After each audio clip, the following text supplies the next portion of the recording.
More phone calls coming up. Spent a lot of time. First hour, we talked about Duke, Cooper Flagg, Alabama, that shot selection, and Texas Tech, Arkansas. You got the games coming up tonight. Clark Kellogg is there to observe and then tell us what he observed. He's CBS Sports College basketball analyst and the former first-round pick by the Pacers. Special K, good to talk to you again. Where do you want to start? What's the game that we should be talking about the result today? Well, it'd be hard to not to talk about the Alabama game if you're looking at what they did last night as far as a record-setting performance from behind the three-point line. That was remarkable. And Duke, again, Cooper Flagg has been as advertised all season long. He's a remarkable two-way player and what he does at both ends of the floor with a moxie and a maturity and a joy that is hard to compare to for a first-year guy in recent memory. But we love these player comps. So yeah. I don't know if you delve into this, but if you were going to do a player comp for Cooper Flagg, 18-year-old Cooper Flagg, who would your player comp be? Man, I don't know if I have one, Dan. I try to avoid that just because it's pressurizing and not always fair to either party. So I'll reserve judgment on that one because I really don't have anybody in mind. What about style, though? The style of play? And that's a great question. I would need to give it some more thought.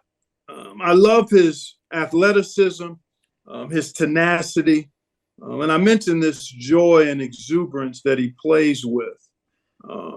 That's special. I mean, you can tell that he loves to play. He loves being on the floor. He loves being part of a team.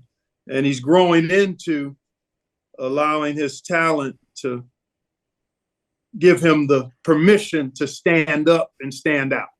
And that's a process. I just worry because we like to go from 0 to 60. So Cooper Flagg is the next Larry Bird. Yeah. Well, he's not. That's not fair. I said if he has the career that Kevin Love has had, that would be a good career. Yeah. But he reminds me a little bit of Kevin Durant. I think that he can get that mid-range, like he likes contact, variety of shots, inside, outside. And so I see a little bit of Kevin Durant style-wise in his game. Yeah, I wouldn't disagree with that. I mean, similar builds, similar explosiveness. KD was such a remarkable shot maker, even at an early age, and he only refined it as he became a Hall of Fame pro.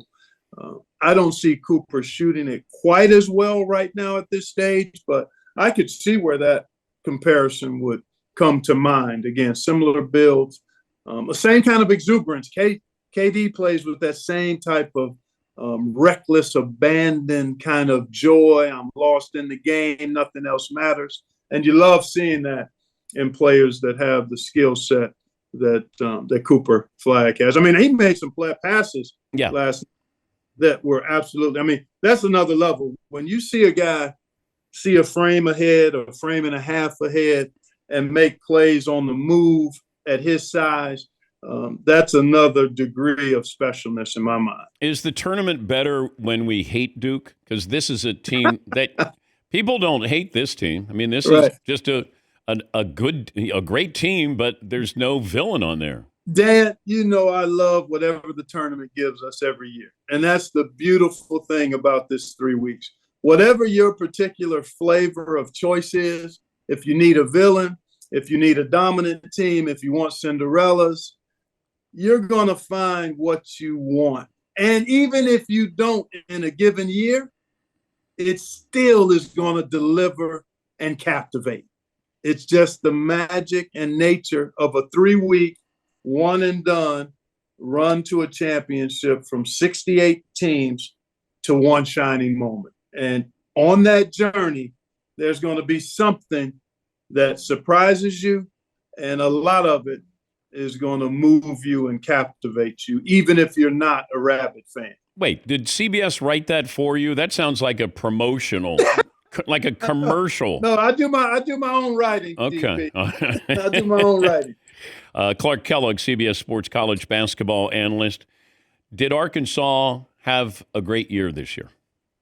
I think they had a really good second half of the season and a remarkable tournament run. I think you can separate regular season was turbulent and bumpy and disjointed, but Cal thrives in that type of environment. I thought he did it when he was the first to really embrace the one and done era. And he may have been the only coach who could have successfully embraced that 8, 9, 10-year period where he was resetting his roster every year and still competing at a high level.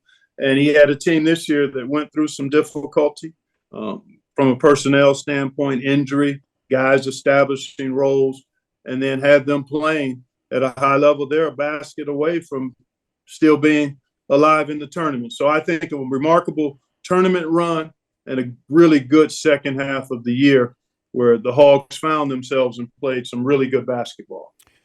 Aside from Duke, most of these teams aren't relying on freshmen. Correct. There's been and I don't know if it's temporary, but there has been a shift in bringing in the players who have experience.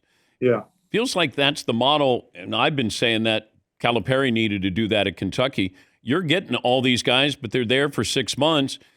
The guys you're losing to are players who have been there for 2 and 3 years. Getting like some kind of happy medium there, and I don't know if that's the new philosophy in college basketball.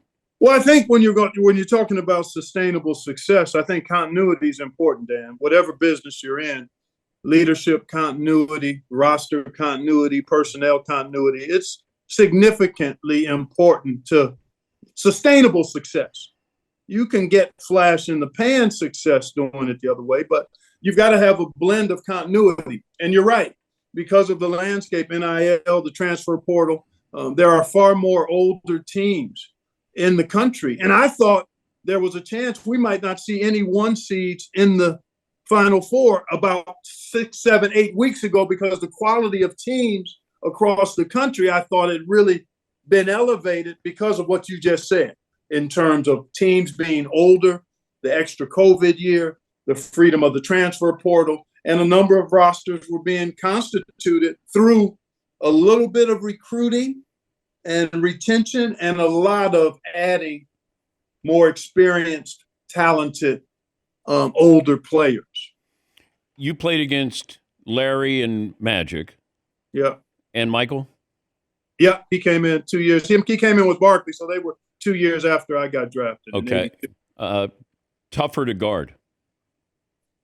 Well, my goodness. I didn't have to guard any of those guys. I did guard Bird a little bit, and he was a handful because he was so much stronger than he appeared, and he was such a great competitor and player. Michael obviously was another level at his position and in the game. Guys that gave me the greatest challenge, the guy who I didn't like to see at all was Bernard King. He was with the Knicks at the time, and he was salivating the whole game for opportunities to give you the business. I'm not just going through the motions, salivating to give you the business. So he was a hard cover. His intensity, his quickness, his shot-making ability, and the fact that they ran an awful lot of the offense. Hubie Brown was coaching at the time, and Bernard got touches probably 60% of the time they had the ball. Well, if not for that knee injury, I mean, Bernard was buckets, man. Man, big time. Big time. Yeah, and he was 6'6", but he'd take you down on the blocks, and yes. he was gonna come. He'd rise up on you. Yeah, he's cooking. Yeah, he had the quick release, and he had an array of moves. But the quickness of his jump and release is really what allowed him to do such damage against bigger guys with his back to the goal. Your favorite Charles Barkley story is what? I actually got the better of Charles, and he'll probably tell you this. There were 3 guys he kind of looked at as he was thinking about being a pro and kind of pattern his game after, and it was Adrian Dantley, John Drew, and me. And my first meeting with Charles, I got the best of him. And he told me afterwards that he was maybe just a tad in awe because I was kind of a guy he had looked up to. But we unfortunately had to play them within a matter of a week or two of me getting the best of him the prior meeting. Mm-hmm. And the second meeting, he came at me like he wanted to kill me.